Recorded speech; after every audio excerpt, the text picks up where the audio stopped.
Hiya folks, welcome to the show. The end is nigh, as today we are reacting to the penultimate episodes of Ducktales 2017, Season 3 episodes 20 and 21, The Lost Cargo of Cloudkicker and the Life and Crimes of Scrooge McDuck. Amazingly, despite being over a week behind on one of these, I have not been spoiled on a single thing, so I guess Twitter filters finally decided to start working for me. Better late than never, I suppose. I have no thoughts going into these other than the fact that obviously these will be the last Dewey and Louis centric episodes, so hopefully they're going to start wrapping up their stories, but I'm expecting a lot of feels, a lot of callbacks, and I am not ready for this. If you're new around here, be sure to subscribe because I deserve some kind of compensation for doing this. Alright, that's all I have to say, so for the second to last time, let's jump right into it. Okay. Season 3, Episode 20, The Lost Cargo of Cloudkicker, the long-anticipated Tailspin crossover. In 3, 2, 1. Prepare to be boarded by the Don Carnage. Oh, that's the legacy plane. The Sea Duck, I think it's called. What's in there? Ah, like the theme song. Oh. Who's the terrible pilot now, everyone? Huh? I like him already.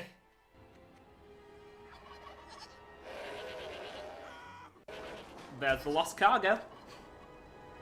Oh, my bad. Ducktales, woo. 2 more to go. My boy flying solo. Great job. Yeah. This is super special. You're keeping a plane this size steady with all that wind resistance. I mean, look at this. The next missing mystery is the Stone of What Was, a relic with this. I think that was the first one they mentioned in the challenge of the senior junior woodchucks. So it's like we've come full circle. Land this puppy on your own, safely and without showboating.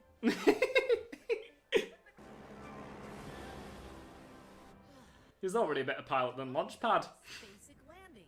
Basic? A cargo company started by legendary pilot Brunwald and his team, now run by his radical sidekick turned super dependable pilot, me, Cloudkicker. I'm sure this would make me even more emotional if I actually watched Tailspin, which I will get to it, along with the rest of the Disney afternoon. I never saw you fly an actual plane, but boy, you danced on those clouds like a graceful gazelle. You still doing it? Oh my god, this is the best Stella's been in a while.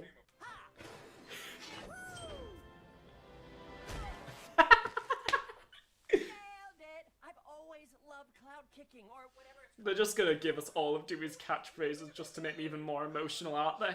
We'll be just like me and Baloo, only you're the me. Think you can do it? Which I assume is both your name and a catchphrase? Somewhere in St. Canard, Launchpad feels a strange disturbance. Right. We're gonna need to see your flight logs for that shipment. Ooh, oh, I don't keep logs, so I guess you're just gonna have to hire me to take you there. Yeah, I'm not going anywhere in that heat. Yeah, your heap ain't looking any better. Still better than Launchpad. Man. Maybe. We're approaching the Are we gonna get a conclusion to Don Carnage and Dewey's feud? Well, it's more of Don Carnage's feud than Dewey's feud. He can't hear me over his own horrified screams. You can stop screaming now. You can start screaming now. Stands to reason Dewey's last major episode will be the funniest of the entire series. Oh my god, they're not. I mean, they're doing the wuzzles. They're actually doing the wuzzles right now. I'm gonna miss the show so much. What was once two becomes anew. The Stone of What Was. It must combine animals and other things. Oh, calm down. It's not so bad. Maybe you have ways. That is some Gravity Falls level body horror right there. I'm gonna go down and get a closer closer look. Stay right here. You stay further over there. I was wrong. This isn't Dewey's last episode. This is Della's last episode. I'm begging you not to. Already do sending. Oh, are we actually going to focus on Dewey and Huey's relationship in this episode? Well, no matter, for it is a rare gift that I get to vanquish my greatest nemesis twice. Who is an 11-year-old child? Stupid, sticky rock. Wait, stick? A bugbear. Because why not? So if it touches the stone again, does it revert back to normal?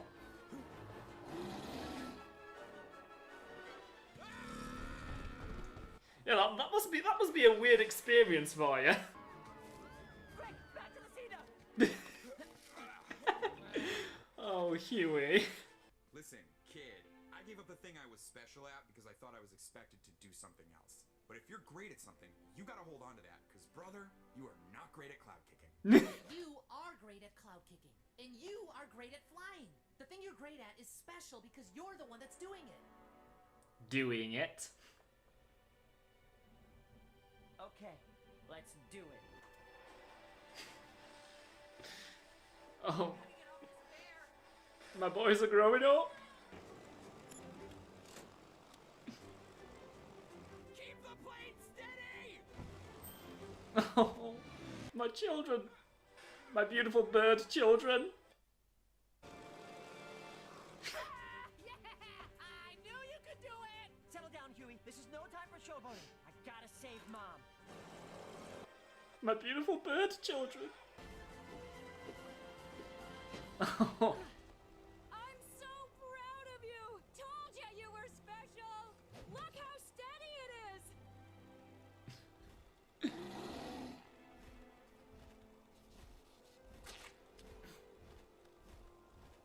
Right, so I guess Be free, my noble friend.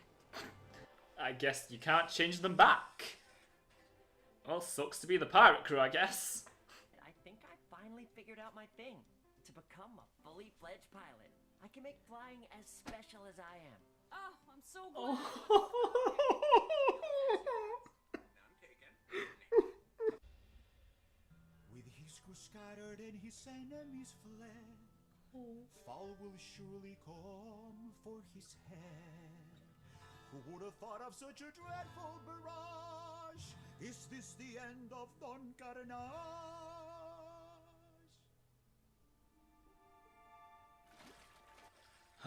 Hello? Or the beginning of an encore.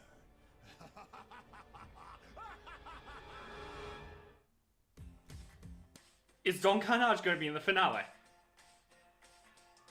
Because that is a lot to deal with if we're adding on Don Carnage to everything else we've got to deal with.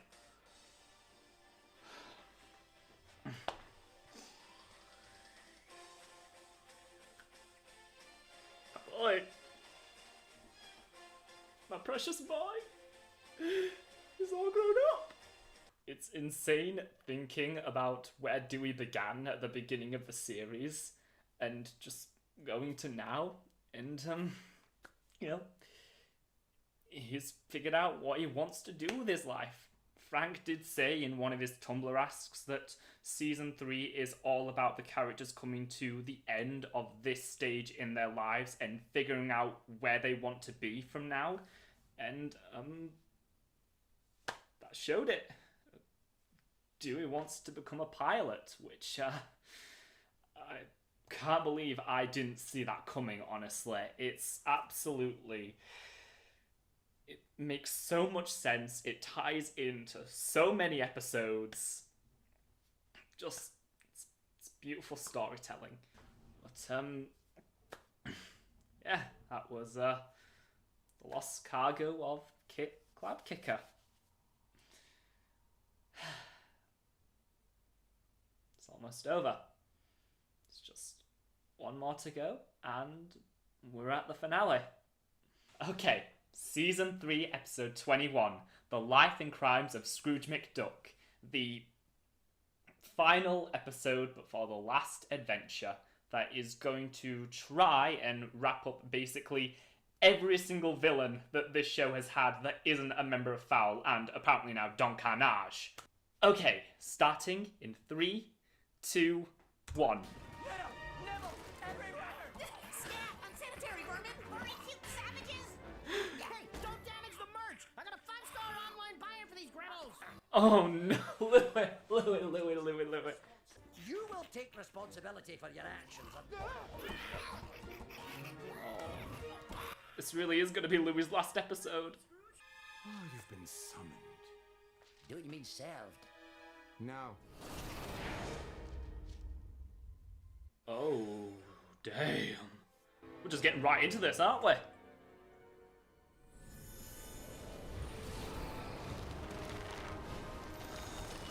Scrooge McDuck, you have been summoned to the all-powerful karmic court. That is a cool design. I demand to know who is bringing forth these charges. Here they come. Is that Glomgong? Oh no, it's Doofus. If he's the prosecutor, why is he restrained? He said he thought it would be fun. But he's got nothing against Scrooge, so what's his game here? All rise, the karmic court is now in session. The honorable ladies... So, is this going to redeem Doofus? Because I've always felt like that was, if they were going to redeem a villain, that's who they would go with. Because at the end of the day, if you take away how psychotic he is just a kid that hasn't properly processed the grief of losing his grandma. We've pulled together our financial and supernatural resources to acquire... But they don't have any financial resources. Louis owns them all. Well, technically Scrooge does. What in blazes are you babbling about? I never wronged anyone who didn't wrong me first. I've had enough of this cockamamie kangaroo court. Even for season 3, that is good animation. You can hardly take responsibility for yourself. I'm not going to let you take responsibility for me. Plus, I've done nothing wrong. Your Honor. Scrooge, stop. Oh, it's just gonna be a last hurrah for all the, like, secondary villains, isn't it? He stole $2 million from me back then. This is about after that, when you stole the only thing I ever wanted. to be loved. I don't buy it. I'll easily claim this relic for the people of Duckburg! He has never been that agile before. Mr. McDuck, what would you say to the people at home who find you unapproachable and miserly? Yeah, I don't care for nobody, and nobody cares for me. Oh, that's the line! Sweetheart, get help! You think I'm gonna fall for that? You two are in league with each other! Yep, Yeah! that's Glomgold. Is this why Glomgold has such an obsession with sharks? Because if it is, that is genius. I was stuck there for days, forming a bond with a noble and vicious sharks. Ah ha ha ha. Family. You took a people's hero and turned him into a reject.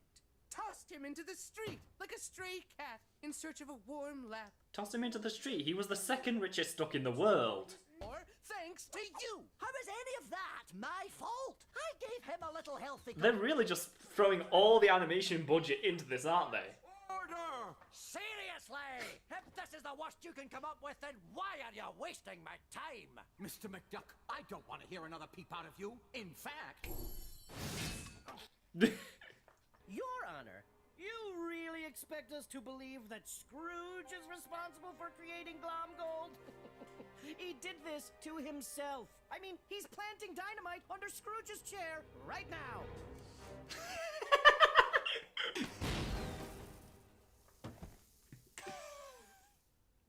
But would he have lit that dynamite if Scrooge hadn't been sitting there? Glomgold was a villain well before this event. My client is innocent.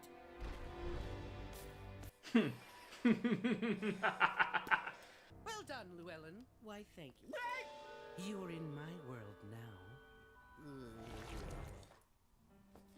So, Scrooge accidentally Did not need to have that implicated to me. made a little mistake. I call Scrooge's next victim Ma Beagle. Oh, It's character actress Margot Martindale, ladies and gentlemen. It all started when I was just a little girl, knee-high to a grasshopper, when my beloved pappy was swindled by the cold-hearted city slicker. The Beagles ruled what we now know as Duckburg, and my beloved pappy was in his prime. Well, Pa, you done got the strongest arm in the whole world. Not a lot of diversity in that town, is there? Okay, moneybags. I'll arm wrestle you for it. Winner gets the town and the money. You got yourself a deal. Not a good bet to take. Mister, my pappy ain't ever lost. That's the problem with never, lassie. It rarely lasts.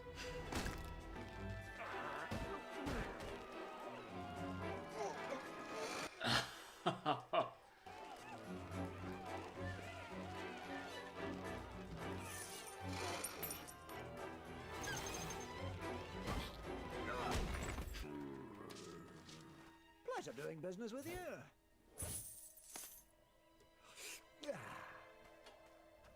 Oh, I can't believe Okay, Scrooge, that was too far. They were trying to swindle me. What was I supposed to do? Lose? Yeah, every other rube had the common decency to be suckered.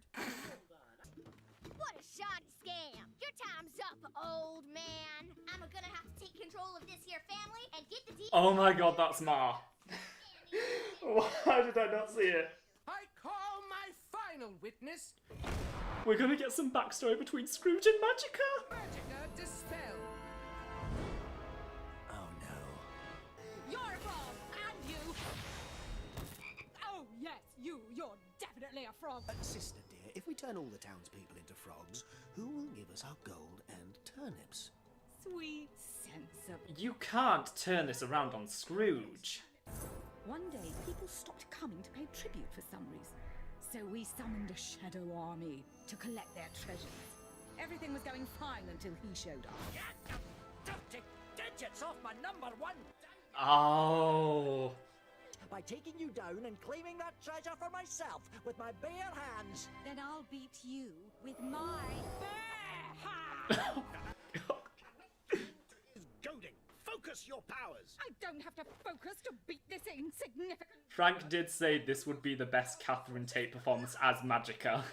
Half of one? You can't even finish a spell on your own. Looks to me like your family is holding you back. Oh. Cosmic kilts! Oh, I'll curse your whole outfit! You don't scare me with your magical ranting and raving! We'll see who's a raven now. Magical! How? How? Stop messing around and turn back already. Come on. Did that to yourself. Back. I'm sorry. All right, just put the amulet on and change back into my brother.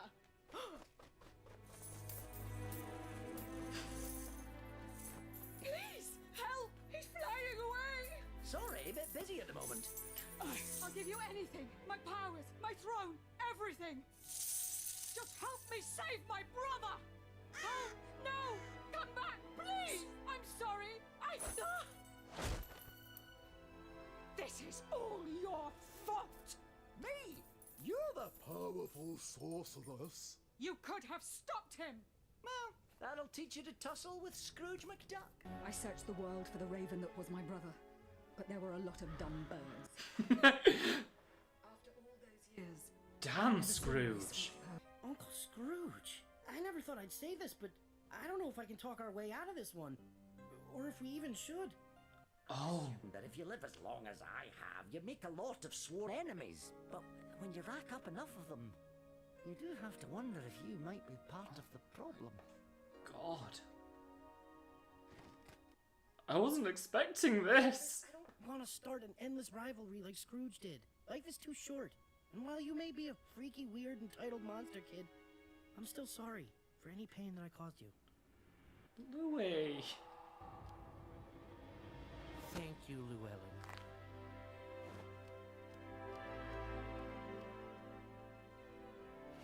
What is this weird, soft feeling? That is the relief of taking responsibility.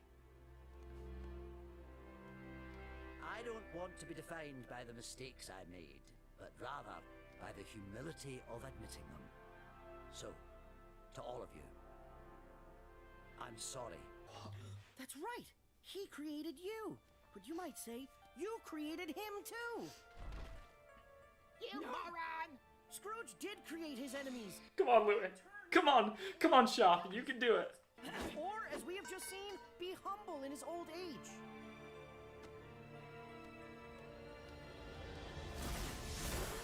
So if they're entitled to what's his, he's therefore entitled to the same level of justice. I'm proud of you, lad. Even though it was difficult and it may not have seemed fair, you finally accepted responsibility. I'm proud of you too, Uncle Scrooge. Owning up to your mistakes can be hard, but taking responsibility is the right thing to do. Like the mistake you made by buying me a gribble in the first place. Good luck cleaning this up, lad. Oh, Louis. Okay, here we go. The Lost Cargo of Kit Cloudkicker. The episode opens by introducing us to... You know what? Usually I try and do a brief rundown of the episode and talk about certain elements as they come up, but I just have to skip right to why this episode is so amazing. This episode brought Dewey's arc to such a satisfying and well thought out conclusion. I actually had to pause the episode for a few minutes because I got that emotional over it. When the series began, Dewey was the middle child, desperate to make himself stand out and prove that he's something special, and this episode was all about exploring that, starting with seeing his outrage at Huey describing his flying as basic, which leads him to trying out cloud surfing just because it's something different and unique. I adored the message of the episode, that if you have something you're talented at, regardless of if it's something others do, then you shouldn't give up on it just for the sake of being different or because everyone is expecting something else of you. And in the end, Dewey has realized his life goal is to become a fully fledged pilot so that he can make flying as special as he is. I can't believe I didn't see this coming because the signs have been very blatant for a while now. Dewey was the character we started with. Season 1 was his journey in uncovering his family's past, and here we are almost 4 years later and seeing how much more mature he is. This was the moment where it finally hit me how close we are to the end, and it was almost too much to take in. Kit Cloudkicker is a character I don't have too many thoughts on. I really enjoyed his introduction and the role he played in helping Dewey reach his conclusion, but I don't really have any connection to Tailspin, so all I can say is he was a great character with some of the best lines in the episode who really helped illustrate the moral. Normally this would be the moment where I say how much I want to see him again, but you know. Della was on top form in this episode. From her pride and encouragement of her kids, to her adventurous spirit, to her slightly more abrasive personality. I do think the episode managed to close out her story in a way, just not to the extent Dewey's did. We get to see how far she has come in stepping into the role of being a parent, and how much more responsible and serious she can be at times. It's honestly easy to forget sometimes that up until recently, she was stuck on the moon and missed the first decade of her kids' lives. Now, if you thought Tailspin would be the last Disney afternoon crossover we got in this show, clearly you have not been paying attention. It is such a Ducktales move that this close to the end, they are still referencing anything and everything, because this episode also included a very clever nod to the first ever series created by Disney Television Animation, The Wuzzles. Now, Huey didn't have a large role in this adventure, probably since his wrap-up episode is going to be the finale, but for his final regular appearance, I really like how much they emphasized his role as the older brother. While obviously he's there to find possibly the final missing mystery, the Stone of What Was, which was also the first one we learned about in Challenge of the Senior Junior Woodchuck, so the entire season has pretty much come full circle at this point. His purpose in this episode is to help Dewey realize flying is what he's good at and what he should do.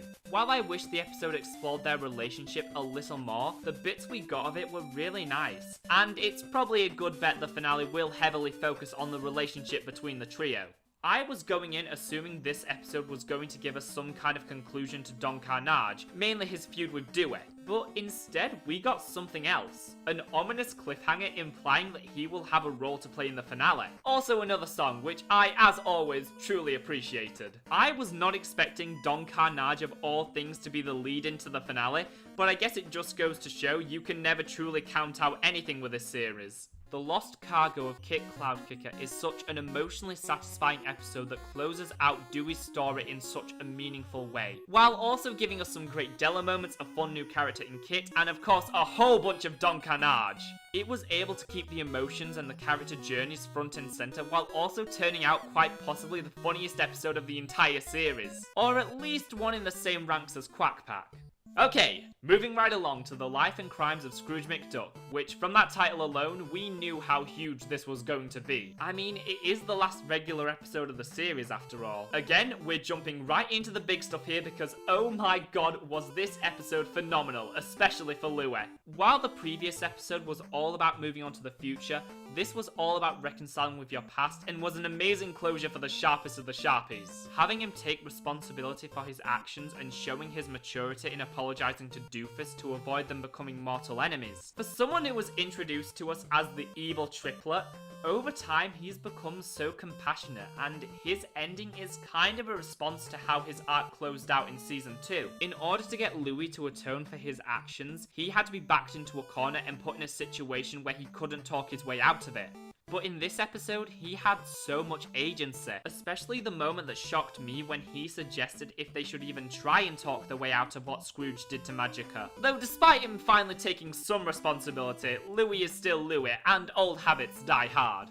Owning up to your mistakes can be hard, but taking responsibility is the right thing to do. Like the mistake you made by buying me a Gribble in the first place. Good luck cleaning this up! Lad!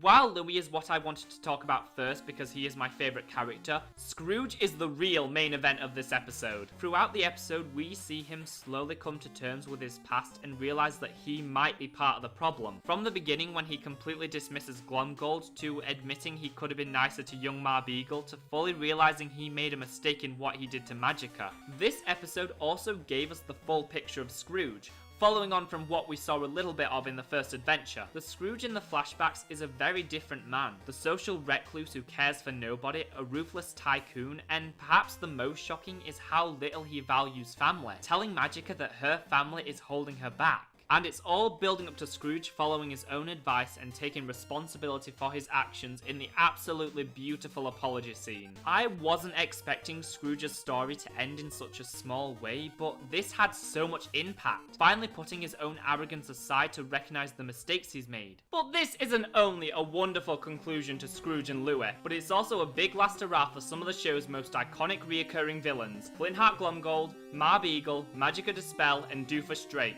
We either get a full reveal of their origins, more background into their hatred of Scrooge, or even adding some depth to them in ways I was not anticipating. Especially Magica. Damn Scrooge, that was cold. Doesn't exactly top you trying to steal Christmas out of spite, but it's up there. We already know how great the other three and their actors' performances always are, so I won't waste much more time on them. But I really want to talk about Doofus, mainly because this is the first time I've reacted to an episode prominently featuring him. I understand he is a very disturbing character and, you know, tried to turn Louie into a piñata that one time. But I can't help that I've always felt just a little bad for him.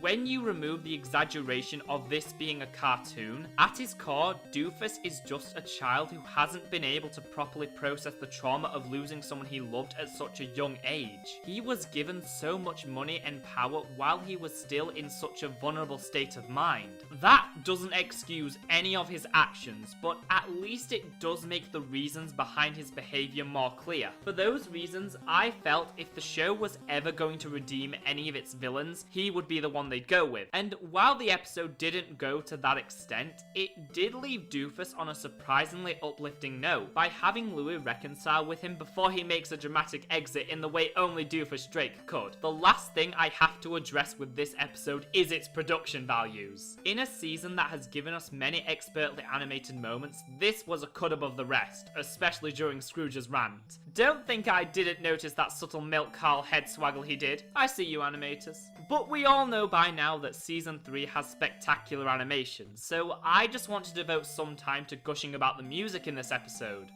The score in some of these scenes felt so big and emotional, almost jumping up to cinematic quality, especially during the last act. I'm going to be coming back to this scene countless times for its music alone. What is this weird soft feeling? That is the relief of taking responsibility. I don't want to be defined by the mistakes I made, but rather by the humility of admitting them. So, to all of you, I'm sorry. I swear, the composer better receive some kind of award, because they deserve it. And that was The Life and Crimes of Scrooge McDuck, the penultimate episode of Ducktales 2017. And what a great second to last note in this beautiful symphony. Perfectly closing out Scrooge and Louie's arcs and allowing us to spend one last episode with all these amazing antagonists. Giving us some of the best written scenes and more emotional payoff than I can count. And the phenomenal animation and music all the way throughout was only the cherry on top. I couldn't be more happy with how it turned out and what it was able to do for my favourite character. And that's it. Next time will be the finale. It's insane thinking that it was early December when we learned the show was ending, and now we're here. And the wait has felt both like an eternity and like no time has passed at all. While we have the podcast coming, and I am trying to remain optimistic we will see these characters again, it's still difficult to grasp that by tomorrow, Ducktales will be over. This show has helped me through a lot in just this past year alone, and it's going to be difficult without it. Oh, and yesterday I released my biggest video yet, a full retrospective on Ducktales. It was a project I spent 3 weeks working on and I really put a lot of effort into it, so I hope you'll consider checking it out. Anyway, that's all I have to say on these episodes, so now I need to go away and try to mentally prepare myself for tomorrow. Thanks for watching, folks. See you real soon.